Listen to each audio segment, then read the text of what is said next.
बड़ा या भाग्य, यह दोनों एक ही सिक्के के दो पहलू हैं, जिसमें कर्म को मानने वाले कहते हैं कर्म बड़ा है, लेकिन जो लोग भाग्य को मानते हैं वह कहते हैं भाग्य के बिना कर्म नहीं हो सकता।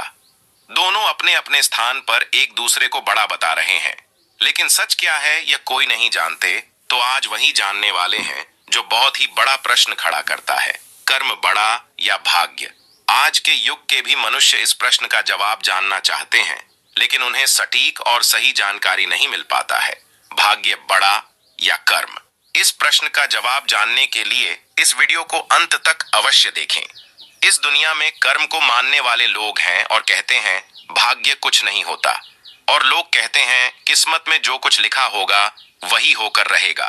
परंतु इंसान कर्म और भाग्य इन दो बिंदुओं की धुरी पर घूमता रहता है और एक दिन इस जग को अलविदा कहकर चला जाता है।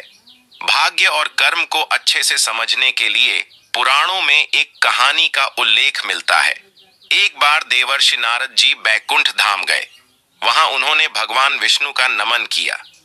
नारद जी ने श्रीहरि से कहा, प्रभु, पृथ्वी पर अब आपका प्रभाव कम हो रहा है।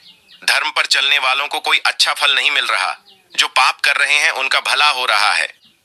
तब श्रीहरि ने कहा, ऐसा नहीं है देवर्षि, जो भी हो रहा है सब नियति के जरिए हो रहा है। नारद बोले, मैं तो देख कर आ रहा हूं, पापियों को अच्छा फल मिल रहा है और भला करने वाले, धर्म के रास्ते पर चलने वाले लोगों को बुरा फल मिल रहा है। भगवान ने कहा, कोई ऐसी घटना बताओ। नारद ने कहा, अभी मैं एक जंगल से आ रहा हूं। वहां एक गाय दलदल में फंसी हुई थी। कोई उसे बचाने वाला नहीं था। तभी एक चोर उधर से गुजरा। गाय को फंसा हुआ देखकर भी नहीं रुका। वह उस पर पैर रखकर दलदल लांघ कर निकल गया। आगे जाकर चोर को सोने की मोहरों से भरी एक थैली मिली। थोड़ी देर बाद वहां से एक वृद्ध साधु गुजरा। उसने उस गाय को बचाने की पूरी कोशिश की। पूरे शरीर का जोर लगाकर उस गाय को बचा लिया, लेकिन मैंने देखा कि गाय को दलदल से निकालने के बाद वह साधु आगे गया तो एक गड्ढे में गिर गया। प्रभु, बताइए ये कौन सा न्याय है?